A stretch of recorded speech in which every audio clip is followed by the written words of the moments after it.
So first of all, I'd like to thank you for joining me today. You are my second Mrs. Doubtfire music director that I've had on my podcast, so that's cool. And so for the first part, can you please explain a little bit about yourself for those who don't know who you are? Yeah, my name's Eli Bigelow, and I'm the music director for the second national tour of Mrs. Doubtfire. I play keyboard and conduct the show, and we actually just opened last week here in Boston. Nice, nice. And so, what made you want to become a music director, and what made you want to join this industry of theater? I was kind of born into this. My parents were both theater teachers. My grandfather was a conductor. My whole family was very musical, and my parents were they were theater teachers, and I was taught piano by my great aunt Anna.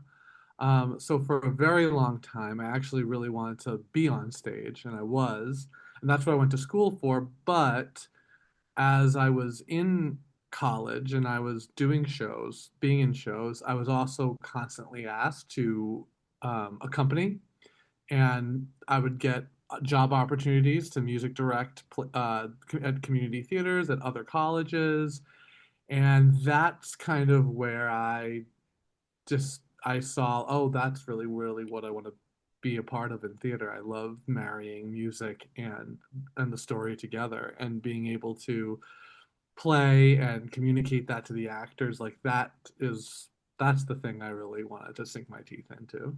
That's great. And so, to start off, before we get into the Miss Doubtfire, you were also a part of the Ain't Too Proud national tour. And so, can you tell us a little bit about your journey with that show? Yeah, sure. So Ain't Too Proud, which was we finished wrapping up about a month ago, 2 months ago. That was so much fun. That was so rewarding, and I felt very honored to be able to music direct that show in particularly. That's a story. That's a story that only those actors can tell, and I was very fortunate to be able to MD that. But that whole thing came. Um, I answered. I auditioned for the role of music director way back in early spring of that year, and then put a audition video together. Went in, a couple of months went by, and then I got an email about 3 weeks before the first rehearsal with the possibility of interviewing for the position. Interviewed for the position. A week later, I got the offer, and 2 weeks later, I hopped on a train and jumped and went to New York and started that whole process. That's great. And that tour that also came through Chicago? Yeah, it did. Yes, Nice, it nice. did. Yeah, I didn't see the show, but I saw a preview for it Mm, at the Broadway Chicago Summer Concert, and it looked really good. The cast was phenomenal. yeah, they were great. And so. Uh, since this is this your second national tour coming up then? Yeah, this is So, my second. so then what are some things that you learned from your tour with Ain't Too Proud that you're gonna take with you on the Doubtfire tour? Um, I learned that not only do you want to know the language of the actors so you can communicate, um, you know, so you can communicate to them. You should also, I think what I learned is to learn the language of everyone involved.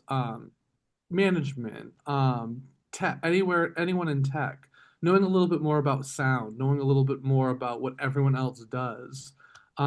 Because though we're all doing the same job, we all have a very specific language, and just so that the product and the show and everything can get done in a timely fashion and in like the best to our abilities fashion.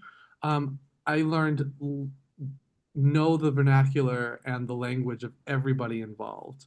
It just makes everything smoother, and it makes the show that much more special. Yeah, for sure, that's great. And so, how did this opportunity with Miss Doubtfire come about and being their music director? This is with the same touring group, same production company, Worklight Productions, who have treated me wonderfully on the first tour, and I applied for the position. They were looking for somebody. I same thing. I had three excerpts I had to give of the show, and then my supervisor Matthew Spadal, uh, well, my eventual uh, supervisor Matthew, uh, messaged me for an in-person interview, asked how what my philosophy in music directing was, asked me a few more questions, gave me some notes on how I played. I tried to apply those notes, and then about I would say 2 weeks later, I got the offer for the MD job. That's great. And so, since this tour is just starting out, what are some stops that you're super excited to go to and why? Oh, that's the best question. I I actually am really looking forward to go back to Wilmington, North Carolina. There's just it's a really cute town, very arty town. I love that. It was nice being here in Boston. I'm from Massachusetts, so it was nice being home and opening for 2 weeks. Um, I really am looking forward to Washington's going to be very fun. Go back there. Love to see Washington. So all those museums are wonderful. Um, and we're actually going to I'm very excited to go near Washington State, like Milwaukee, a little up that way. I'm a big we didn't go there with Ain't Too Proud, so I'm really excited to go to the places that I have never gone to. Yeah, that's great. And so, uh, this tour recent was a very recent second tour with the last tour closing pretty still kind of recently. And so, what are some of the changes that they've made for this production from the other one? Ooh, that's well, what's so funny is that tour ended and then they were also in London too. Yeah. They were London productions. They were also working on that all simultaneously. So they were like working on little things here and there. I mean, if you've looked at the album has complete different songs. The opening's different. I'm not sure where they changed. I think they actually changed that for the tour.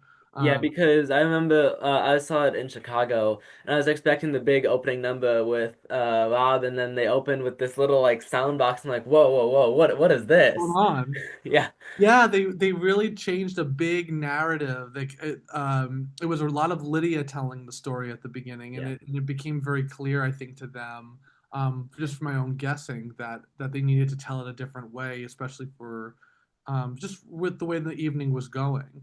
It had to be more about maybe Miranda talking about it, and even Daniel really showing who Daniel is in that.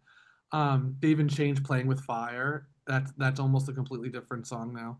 But I believe they did that all in the first national. So I think the biggest things they changed from my understanding is a lot of just like the time they know how they know Jerry Zaks and Steve, our tour director, um, they know this show so incredibly well. They know what will get laughs, what little pauses won't and will. So I would say they really just fine-tuned the script, inserted lines, got rid of lines that worked for the timing. And now what's being on tour right now is what's going to be issued to like MTI. Our director Steve actually right now is in Germany doing the German production of this. I didn't even know there was a German production. That's Yeah, awesome. yeah, it's happening right now. They're rehearsing for it right now. They'll be opening soon. So it's Mrs. Doubtfire is it's spreading everywhere.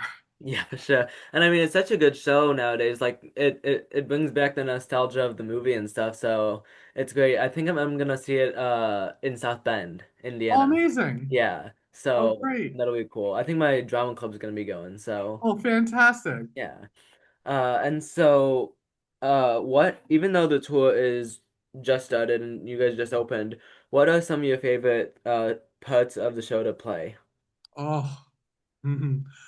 Well, my favorite thing to play is probably a toss up between "I Want to Be There," which is his big ballad. It's just a beautiful piece to play.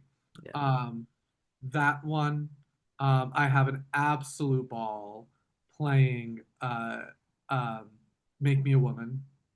It's so much fun. It's such a fun song. It's so fun to make. But one of my favorite to to play. I'm actually not playing in this one song. I get to just conduct it and just feel out the whole thing. Is I really love "He Lied to Me," and when they're in the restaurant. Yeah.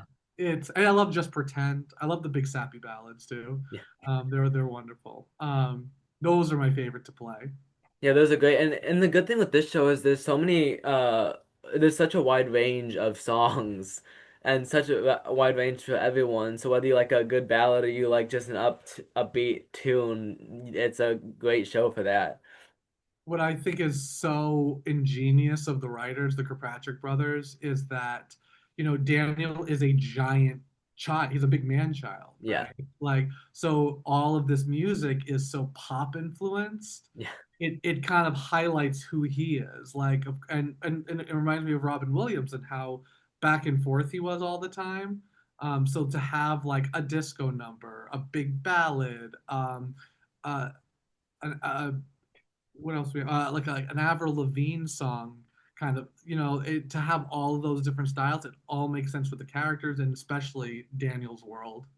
Oh yeah, for sure. And so, what is the best piece of advice you've received from another person or another performer?